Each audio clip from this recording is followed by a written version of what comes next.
Halo, para penjelajah alam dan pecinta keindahan. Selamat datang kembali di Animal Box, kanal di mana kita bersama-sama membuka kotak rahasia kehidupan liar yang menakjubkan. Dan hari ini, kita akan memulai sebuah perjalanan yang akan memukau mata dan memperkaya pengetahuan Anda. Pernahkah Anda melihat kilauan yang begitu mempesona, seolah permata hidup yang terbang di antara dedaunan hijau?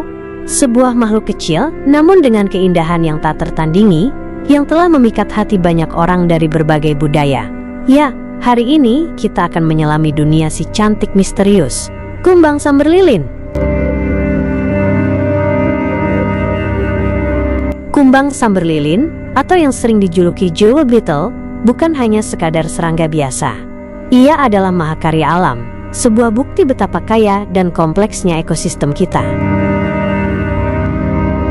Melalui video ini, kita tidak hanya akan mengagumi keelokannya, tetapi juga akan menggali lebih dalam tentang segala aspek kehidupannya. Mulai dari nama, habitat, hingga mitos yang menyelimutinya. Mengapa kita harus mempelajari setiap ilmu, bahkan dari makhluk sekecil ini? Karena di balik setiap bentuk kehidupan, ada pelajaran berharga. Mempelajari alam adalah mempelajari diri kita sendiri, memahami keseimbangan, keindahan, dan juga kerapuhan sebuah ekosistem. Setiap makhluk sekecil apapun memegang peranan penting dalam jaring-jaring kehidupan di bumi ini. Dan dengan memahami mereka, kita belajar untuk menghargai, menjaga, dan melestarikan warisan alam yang tak ternilai.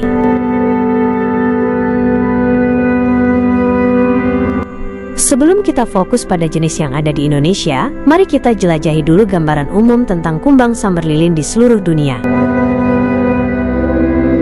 Nama ilmiah untuk famili kumbang ini adalah Buprestidae. Famili ini adalah salah satu yang terbesar dalam ordo Coleoptera, dengan lebih dari 15.000 spesies yang telah didokumentasikan di seluruh dunia. Mereka tersebar hampir di setiap benua, kecuali Antartika yang beku. Dari hutan tropis yang lembab hingga gurun yang kering, kita bisa menemukan variasi jewel beetle ini.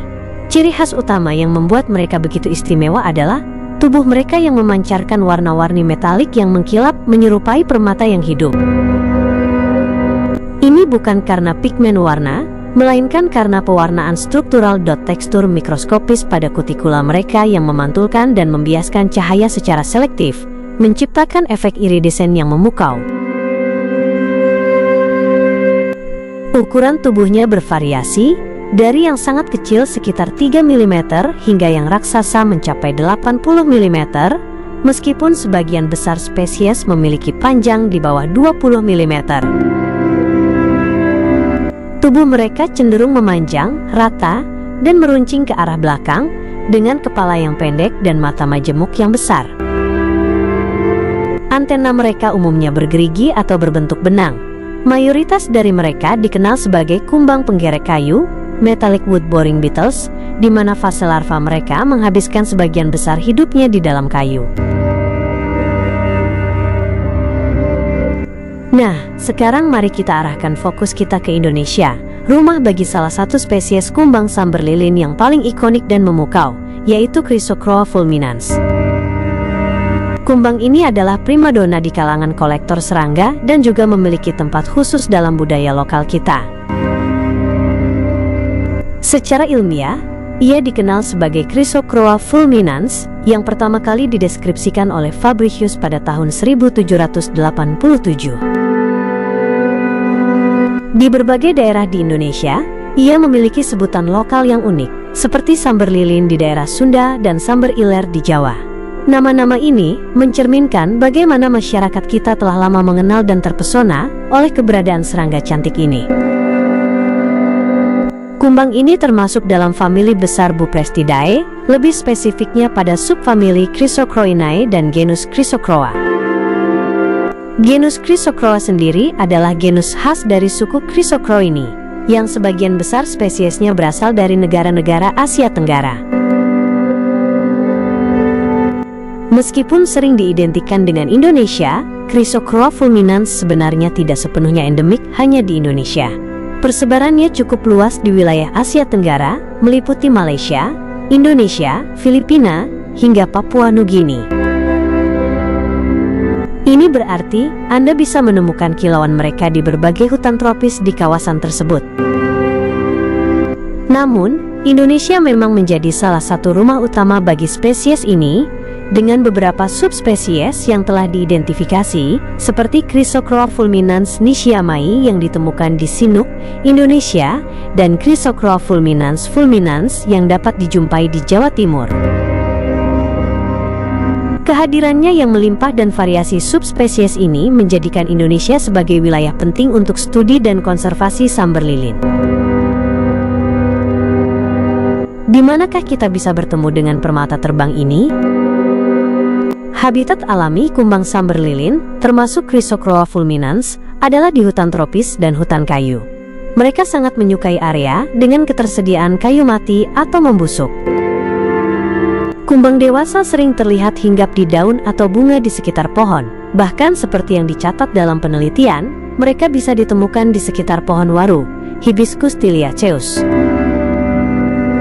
Namun, kunci habitat mereka terletak pada siklus hidup larva.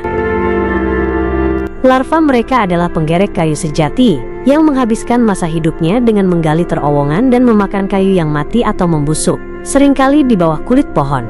Ini menjadikan pohon-pohon tua atau yang tumbang sebagai rumah dan sumber makanan esensial bagi perkembangan mereka. Secara taksonomi, kumbang samber lilin termasuk dalam Kingdom Animalia, hewan, Phylum Arthropoda, hewan beruas, kelas Insecta, serangga, Ordo Coleoptera, kumbang, Subordo, Polyphaga, famili Buprestidae, kumbang permata, Jewel beetle. Melihat keindahannya, wajar jika banyak yang bertanya-tanya, apakah kumbang samber lilin dilindungi? Saat ini, berdasarkan pencarian yang dilakukan, tidak ada catatan spesifik yang menunjukkan bahwa Chrysochloa fulminans masuk dalam daftar spesies yang dilindungi secara hukum di Indonesia berdasarkan Peraturan Menteri Lingkungan Hidup dan Kehutanan.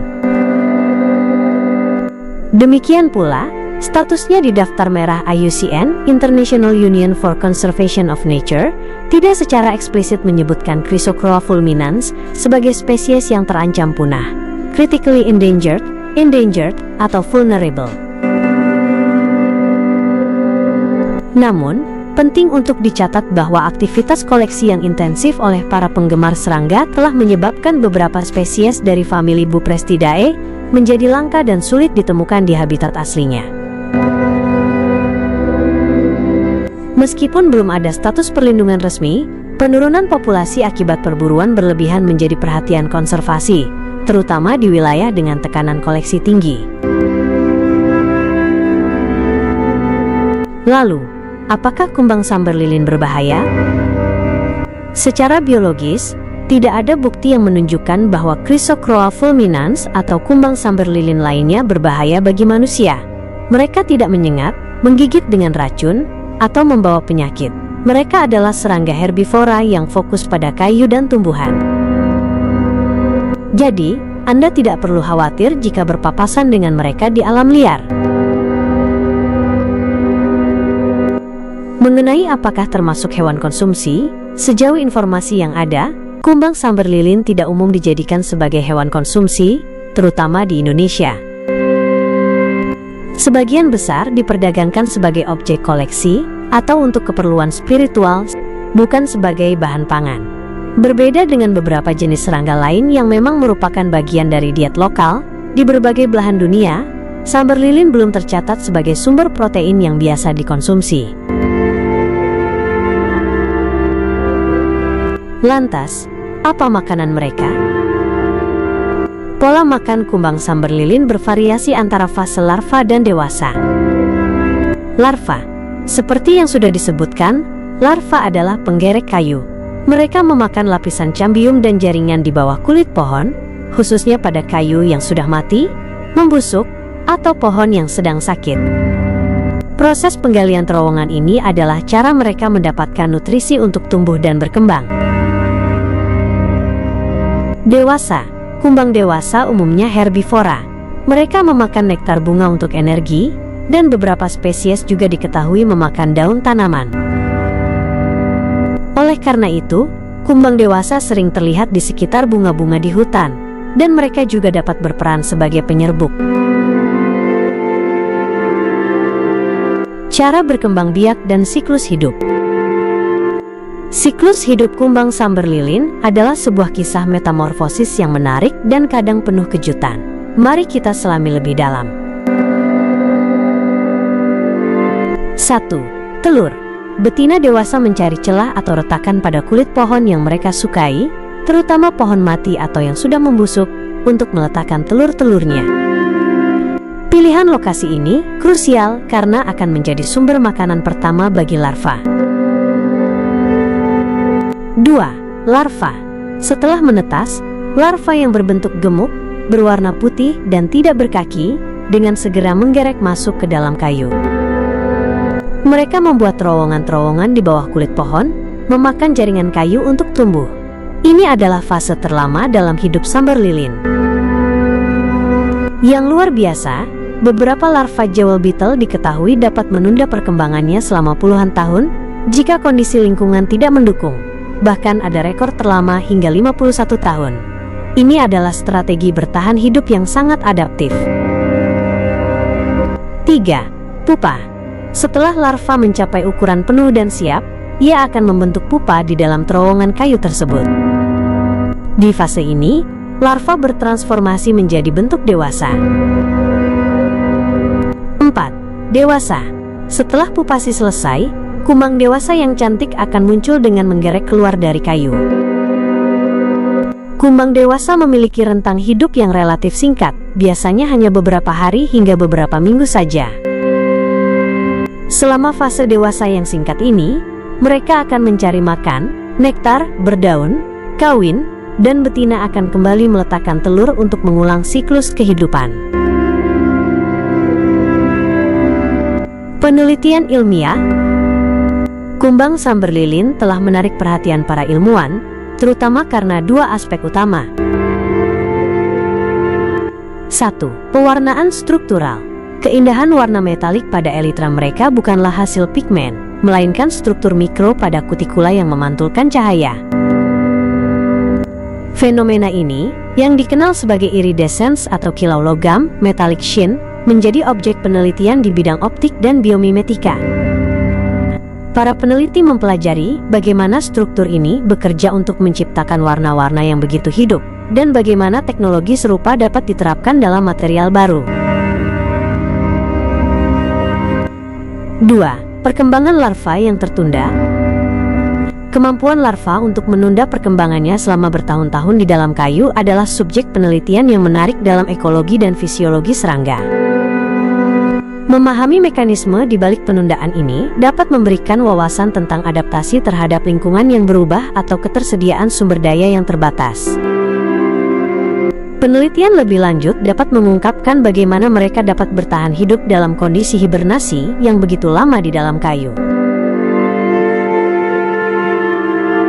Di balik keindahannya, ada beberapa fakta menarik tentang kumbang samber lilin yang mungkin jarang Anda dengar. Pendeteksi kebakaran hutan. Beberapa spesies kumbang penggerek kayu, termasuk kerabat dekat samber lilin, memiliki kemampuan luar biasa untuk mendeteksi asap kebakaran hutan dari jarak puluhan kilometer dan bahkan melihat sinar inframerah. Ini membantu mereka menemukan pohon yang baru terbakar untuk meletakkan telur, karena kayu yang baru mati adalah tempat ideal bagi larva mereka. Perhiasan hidup.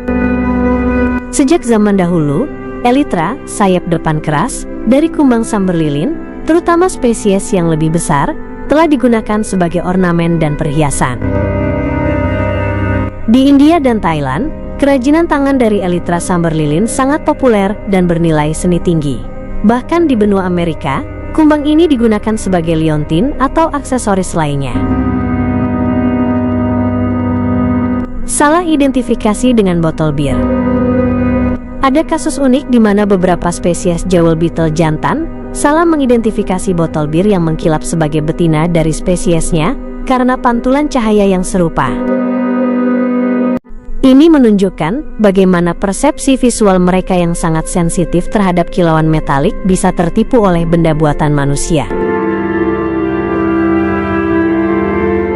Bukan hanya satu warna.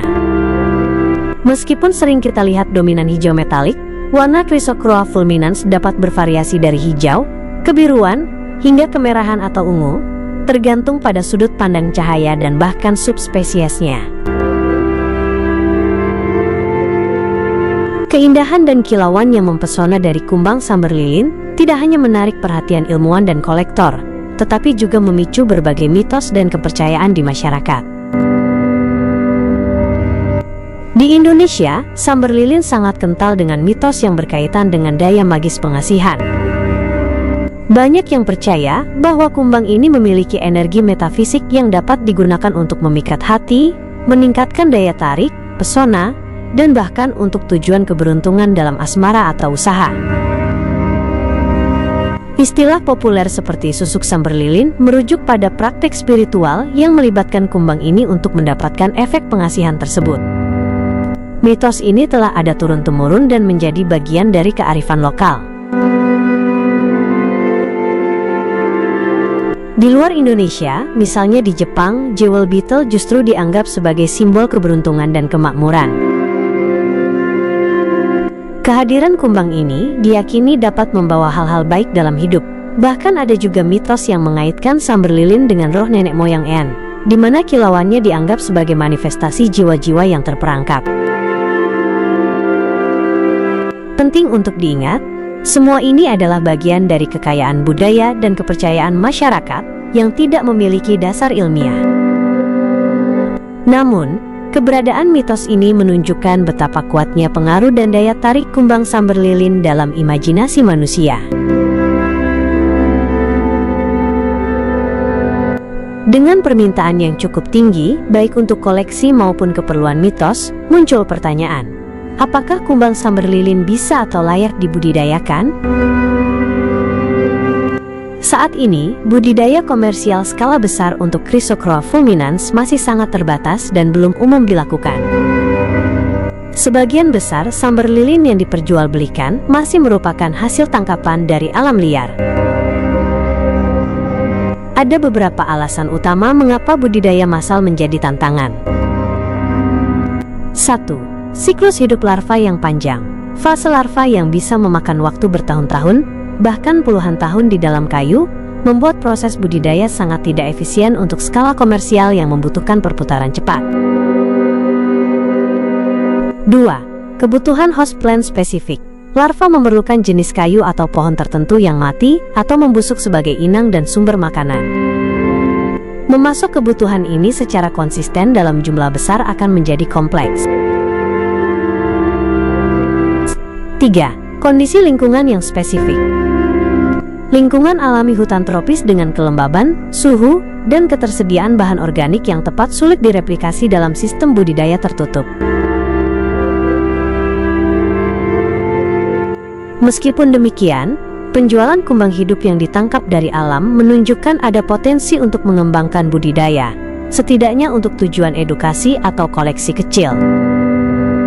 Namun, tanpa penelitian dan investasi yang signifikan, budidaya massal tetap menjadi tantangan besar. Mengenai status konservasinya di tahun 2025, seperti yang telah kita bahas, Chrysochloa fulminans belum secara resmi terdaftar sebagai spesies yang dilindungi oleh undang-undang di Indonesia maupun dalam kategori terancam punah oleh IUCN. Namun, ada indikasi yang jelas bahwa populasinya mengalami tekanan akibat perburuan berlebihan untuk tujuan koleksi dan mitos. Banyak laporan menyebutkan bahwa sambar lilin semakin sulit ditemukan di beberapa habitat aslinya. Jika tren penangkapan dari alam terus berlanjut tanpa adanya regulasi atau upaya konservasi, tidak menutup kemungkinan statusnya akan berubah menjadi rentan atau terancam di masa depan. Ini adalah pengingat bagi kita semua untuk bijak dalam berinteraksi dengan alam dan mendukung upaya perlindungan setiap makhluk hidup. Dari kilauan permata hidup hingga kisah mitos yang menyertainya, kumbang samber lilin, si Chrysocroa fulminans, benar-benar adalah makhluk yang luar biasa. Keberadaannya mengingatkan kita akan keindahan tersembunyi yang ada di setiap sudut alam, dan pentingnya untuk terus belajar serta melestarikan setiap elemen kehidupan. Semoga perjalanan kita hari ini di Animal Box telah membuka mata dan hati Anda untuk lebih menghargai keajaiban serangga kecil ini. Jangan lupa untuk terus mendukung upaya konservasi dan menjaga keseimbangan alam kita. Terima kasih banyak telah menonton, dan sampai jumpa di petualangan alam berikutnya. Jangan lupa like, komen, share, dan subscribe Animal Box agar Anda tidak ketinggalan video-video menarik lainnya. Mari terus belajar dan mencintai alam bersama.